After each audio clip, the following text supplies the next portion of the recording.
আসসালামু আলাইকুম রহমতুল্লাহি ওবরকাতুহু। সম্মানিত দর্শক, গত কয়েকদিনে বাংলাদেশের রাজনীতিতে পরস্পর বিরোধী অনেকগুলো ঘটনা ঘটেছে। ছাত্রদের এবং জনতার যে আন্দোলন, সে আন্দোলনে সরকার বাধ্য হয়েছে আওয়ামী লীগের যে কার্যক্রম, সে কার্যক্রম নিষিদ্ধ করার জন্য পরিপত্র বা অধ্যাদেশ জারি করার জন্য শর্ত সাপেক্ষে। আওয়ামী লীগের যে বিচার চলছে দল হিসেবে এবং আওয়ামী লীগ নেতাদের যে বিচার চলছে, এই বিচারিক যে কার্যক্রম যতদিন চলবে ততদিন পর্যন্ত আওয়ামী লীগ বাংলাদেশে কোনো রাজনৈতিক কার্যক্রম চালাতে পারবে না। এতে হলো যারা এই আন্দোলন করেছেন তাদের সফলতা। আর বলা হয়ে থাকে যে এই ঘটনার পেছনে সরকারের একটা নীল নকশা রয়েছে, সরকারের হাত রয়েছে, সরকারের ইঙ্গিতে এই কাজগুলো করা হয়েছে। তো এদিকে যখন এই কাজগুলো চলছে, ঠিক সেই সময়টিতে দেখা গেল যে জনাব সজীব ওয়াজেদ জয় তিনি মার্কিন যুক্তরাষ্ট্রের নাগরিকত্ব গ্রহণ করেছেন। আমরা অনেকে তাকে খরচের খাতায় ফেলে দিয়েছিলাম। প্রথমত তিনি যখন আমেরিকাতে ছিলেন বা আছেন দীর্ঘদিন ধরে, আমরা তার সহায় সম্পত্তি নিয়ে এখনো পর্যন্ত সন্দিহান। তার ১ লক্ষ কোটি টাকা আছে, ২ লক্ষ কোটি টাকা আছে, কেউ কেউ বলছে ১০ লক্ষ কোটি টাকা আছে। এবং আমেরিকার মাটিতে ১০ লক্ষ কোটি থাকা মানে এতে কল্পনাই করা যায় না। তারপর তার নিজস্ব গল্ফ রিসোর্ট আছে, তারপরে তার এটা আছে ওটা আছে, মানে তাকে রীতিমতো ডোনাল্ড ট্রাম্পের চাইতেও সবচেয়ে বেশি ধনী আমরা তাকে বানিয়ে ফেলেছি। যদি ধরুন আপনি $1 বিলিয়ন অন অ্যাভারেজে ১০,০০০ কোটি টাকা যদি ধরেন, তো ১ লক্ষ কোটি টাকা যদি থাকে তাহলে তার $10 বিলিয়ন আছে। আর যদি ১০ লক্ষ কোটি টাকা থাকে তাহলে তার $100 বিলিয়ন থাকার কথা। তো যারা বলছি আমরা যে তার ১০ লক্ষ কোটি টাকা বাংলাদেশ থেকে পাচার করে তিনি আমেরিকাতে নিয়ে গেছেন এবং পুরো টাকাটাই তার কাছে আছে। মোট ১৬ লক্ষ কোটি টাকা পাচার হয়েছে, ১০ লক্ষ কোটি টাকা সে একা, বাকিটা শেখ রেহানা, তারপরে জয়ের যে খালাতো ভাই ববি, তার বোন পুতুল, এরা সবাই মিলে বাকি করেছে। জয় একাই ১০ লক্ষ কোটি টাকা নিয়েছে। ১০ লক্ষ কোটি টাকা মানে $100 billion. It means Ambani, Adani, Donald Trump, তারপরে জেব বাফোস, ঠিক এদের পর্যায়ে, মানে পৃথিবীর যে ধনী ব্যক্তিদের তালিকায় ১০০ জন ধনী ব্যক্তিদের তালিকায় তার নাম চলে আসার কথা। তো এরকম যখন আমরা প্রচারণা তাকে নিয়ে করেছি এবং এই সময়তে করেছি, হঠাৎ করে দেখা গেল তার কয়েকটা ছবি, তিনি নিউ ইয়র্কের রাস্তায় ঘুরছেন। তার পরনে ছিন্ন কাপড় চোপড়, মুখে দাড়ি এবং চেহারা যথেষ্ট মলিন, এবং তিনি যে কোটটি পরে আছেন স্পষ্টতে আপনি দেখবেন যে খুবই কম দামের একটা কোট। আমাদের এই সমাজে যে কারো $1 লাখ, মানে আমেরিকার সমাজে যার $1 লাখ সেভিংস আছে, সে ওই সমস্ত কোট পরাতে দূরের কথা ফেলেও দেয় না। তো এক্ষেত্রে সে যদি এই কোট পরে থাকে অভিনয় করার জন্য পরেছে, অথবা তার টাকা নেই, অথবা সেরকম একটা পরিবেশ করছে সে ওইরকমই কাপড় চোপড় পরে। এনিওয়ে, তো ওটা নিয়ে আমরা খুব ট্রল করলাম। তারপরে আগস্ট মাসের পর থেকে তার বিভিন্ন কথাবার্তা তিনি বললেন, আমরা দেখলাম যে না, তার কথাবার্তার কোনো যুক্তি নেই। আবার তিনি কিছু কথাবার্তা বললেন, দেখলাম বেশ যুক্তি আছে। বিএনপির সঙ্গে তিনি এখন বন্ধুত্ব করতে চাচ্ছেন। আবার কিছু কথাবার্তা শুনে মনে হলো যে না, তিনি বোধহয় রাজনীতি করবেন না। তো সব মিলিয়ে তাকে নিয়ে আলোচনা সমালোচনা একবার শুরু হয়, আবার থামে। এর মধ্যেই কেউ তাকে জাতির ভাগ্নে, জাতির মামু, তারপরে শেষে অমুকের নাতি, বিভিন্ন রকমভাবে তাকে ট্রল করার চেষ্টা করছেন এবং সবাই বলার চেষ্টা করছেন যে তিনি একজন অর্ধ উন্মাদ ব্যক্তি। আরও অনেক, তার ঘর নাই, সংসার নেই, অনেকগুলো বিয়ে থা করেছেন। তারপরে শেষে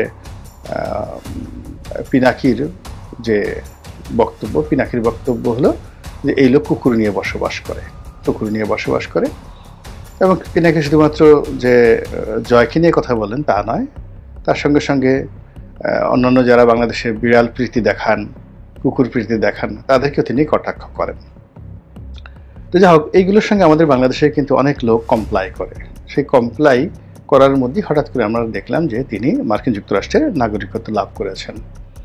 তো সবাই বলার চেষ্টা করলেন যে শেষ, একেবারেই শেষ, বাংলাদেশে আর জয়ের কোনো অধ্যায় থাকবে না, এখন সে আমেরিকার নাগরিক হয়ে গেছেন, তিনি বাংলাদেশ নিয়ে হয়তো কোনোদিন আর চিন্তা করবেন না, আওয়ামী লীগ নিয়ে কোনো আর চিন্তা করবেন না, তিনি সেই দেশে থাকবেন। আর একটা গ্রুপ হলো, এটা একটা কাজ হলো, যারা নিজেদেরকে মুক্তিযুদ্ধের ধারক এবং বাহক মনে করেন, তারপরে মুক্তিযুদ্ধের সপক্ষের শক্তির মুখপাত্র মনে করেন, সেই লোক আমেরিকার নাগরিকত্ব নিল। এটা একটা কাজের কাজ হলো, এটা খুব জঘন্য একটা কাজ। এইভাবে যখন সমালোচনা করে তাকে রাজনীতি থেকে বের করে দেওয়ার চেষ্টা করছি, ঠিক সেই সময়টাতে এই যে আওয়ামী লীগ নিষিদ্ধ হয়ে গেল আর আমেরিকার তিনি নাগরিকত্ব নিলেন। দুটো একসাথে মিলানোর পরে যে খবরটি শকিং, সেটি হলো যে তিনি ভারত সরকারের আমন্ত্রণে দিল্লি আসছেন এবং কলকাতা আসছেন আওয়ামী লীগ এবং নেতাকর্মীদের সাথে সাক্ষাৎ করার জন্য, এবং তার মায়ের সঙ্গে সাক্ষাৎ করার জন্য, তার বোন, অন্যান্য যারা আত্মীয় স্বজন রয়েছেন। এটা ভারত সরকারের আয়োজন। আপনি বোঝার চেষ্টা করেন জিনিসটা কোথায় গেল এবং কি হতে গেছে। এখন তার যে এই যে মার্কিন নাগরিকত্ব, এটি নিয়ে আপনাকে নতুন করে চিন্তা করতে হবে যে তিনি হঠাৎ করে বাংলাদেশের নাগরিকত্ব ত্যাগ করলেন কেন। ত্যাগ করলেন এই কারণে যে বাংলাদেশ সরকার যে কোনো মুহূর্তে তার পাসপোর্ট বাতিল করবে, আর যদি পাসপোর্ট বাতিল করে দেয় তাহলে তিনি সঙ্গে সঙ্গে রিফিউজি হয়ে যাবেন, এবং ওই অবস্থায় ইচ্ছা করলে কোনো একটা দেশের নাগরিকত্ব গ্রহণ করা তার জন্য খুব একটা কঠিন একটা বিষয় হয়ে যাবে। যেভাবে শেখ হাসিনার পাসপোর্ট বাতিল করা হয়েছে, অনেকের পাসপোর্ট বাতিল করা হয়েছে। তো সেই দিক থেকে তার এই যে আমেরিকান পাসপোর্ট, এটি তার জন্য একটা শিল্ড। পৃথিবীর অনেক দেশে তিনি অবাধে বিচরণ করতে পারবেন কোনো রকম পাসপোর্ট ছাড়া, কোনো রকম ভিসা ছাড়া। এই গেল তার প্রথম সুবিধা। দ্বিতীয় সুবিধা হলো মার্কিন নাগরিক হিসেবে তিনি আমেরিকার একটা, যাকে বলা হয় রক্ষা কবচ, আমেরিকাকে নিজের রক্ষা কবচ হিসেবে তিনি ব্যবহার করতে পারবেন। ভবিষ্যতে যখন তার দরকার হবে তিনি সঙ্গে সঙ্গে কিন্তু সেই আমেরিকান পাসপোর্ট ত্যাগ করে আবার বাংলাদেশের পাসপোর্ট নিতে পারবেন। যেমন আমাদের দেশের অনেক রাজনীতিবিদ, এখন ধরেন এই সরকারেরই তো অনেকেরই আমেরিকান পাসপোর্ট আছে, অন্তর্বর্তীকালীন সরকারের, বিএনপি সরকারের, তারপরে আওয়ামী লীগ সরকারের অনেকেরই আমেরিকান পাসপোর্ট ছিল। অনেকে সেই পাসপোর্ট ত্যাগ না করেই আমেরিকান পাসপোর্ট নিয়ে মন্ত্রী হিসেবে দায়িত্ব পালন করেছেন, এমপি হিসেবে দায়িত্ব পালন করেছেন। আবার অনেকে পাসপোর্ট সেটা বাতিল করে, যেমন এহসানুল হক মিলন সাহেব, তিনি বাংলাদেশের পাসপোর্ট নিয়ে, তার আমেরিকান পাসপোর্ট ছিল, তিনি সেই রাজনীতি করেছেন, মন্ত্রী হয়েছেন। কিন্তু এখন যেটা হলো, গত আওয়ামী লীগ সরকারে অনেক ছিল, যেমন যে মোমেন সাহেব ছিলেন, তো তিনি তো একসাথে দ্বৈত তার আমেরিকান যে পাসপোর্ট সেটা স্যারেন্ডার করেছেন, এরকম কোনো নজির আমাদের জানা নেই। কিন্তু তার সঙ্গে সঙ্গে তিনি বাংলাদেশের ডিপ্লোম্যাটিক পাসপোর্ট হোল্ড করতেন। আবার এখন এই যে এখন খুব আলাপ আলোচনা হচ্ছে মার্কিন সরকারের মানে একেবারে ঘনিষ্ঠ কয়েকজন লোক, তাদের মধ্যে নিরাপত্তা উপদেষ্টা, তারপরে এই যে মানে সংস্কার কমিশনের যিনি প্রধান আলী রিয়াজ সাহেব, এরকম আরও অনেকেরই আমেরিকান পাসপোর্ট রয়েছে। তো সেই আমেরিকান পাসপোর্ট নিয়েই তো তারা এই কাজগুলো করে যাচ্ছেন। ফলে জয়ের যে আমেরিকান পাসপোর্ট, সেই আমেরিকান পাসপোর্ট মিনস যে আমেরিকা তাকে ওন করতে বাধ্য বা ওন করছে, এবং এই সময়টাতে, এরকম একটা ক্রিটিক্যাল সময়টিতে ডোনাল্ড ট্রাম্প যখন ক্ষমতায় এসছে, তখন তার রাতারাতি আমেরিকান পাসপোর্ট পাওয়া এটা চারটিখানি বিষয় নয়। মানে এটার পেছনে অনেক কিছু আছে। দিল্লির কূটনীতি আছে, আমেরিকার কূটনীতি আছে, এবং সৌদি আরবের কূটনীতি আছে। এবং আপনারা জানেন মোরলে যে আওয়ামী লীগ তাদের যে ক্ষমতাকালীন সময় কতগুলো সম্পর্ক করে ফেলেছিলেন ব্যক্তিগত। যেমন ফ্রান্সের প্রেসিডেন্ট ইম্মানুয়েল ম্যাক্রোর সঙ্গে শেখ হাসিনা পরিবারের একটা পারিবারিক সম্পর্ক ছিল, এবং সেই সম্পর্কটা তিনি এখন হোল্ড করেন। এবং ফ্রান্স এমন একটা জাতি, এরা কিন্তু অন্য দেশের মধ্যে এতটা বেইমান মুনাফেক না। যেমন আপনি দেখেন গাদ্দাফির সঙ্গে সার্কোজি, প্রেসিডেন্ট সার্কোজির এটা ভালো সম্পর্ক ছিল এবং ওটাকে কাজে লাগিয়ে তিনি জাতিসংঘে এই প্রথমবারের মতো ভাষণ দিতে পেরেছিলেন মুয়াম্মার গাদ্দাফি। আবার এই যে ম্যাক্রোর সঙ্গে শেখ হাসিনার যে সম্পর্ক, তিনি দিল্লি যাওয়ার পথে ঢাকাতে এসে শেখ হাসিনার সঙ্গে তিনি সাক্ষাৎ করে গেছেন এবং সম্পর্ক দেখলে আপনি বুঝতে পারবেন মাসের সম্পর্ক। 2 নম্বর হলো মোদির সাথে ভারতের সাথে তাদের যে পারিবারিক সম্পর্ক। 3 নম্বর হলো ভুটানের সাথে, ভুটানের যে এখন রাজা আছেন তিনি সজীব ওয়াজেদ জয়ের ক্লাসমেট, একসাথে তারা হার্ভার্ডে পড়াশোনা করেছেন। এরপর বর্তমানে যিনি কাতারের আমির আছেন, কাতারের আমিরের যে বাবা শেখ হাসিনার ব্যক্তিগত বন্ধু, শেখ হাসিনার ব্যক্তিগত বন্ধু, পার্সোনাল ফ্রেন্ড ছিলেন।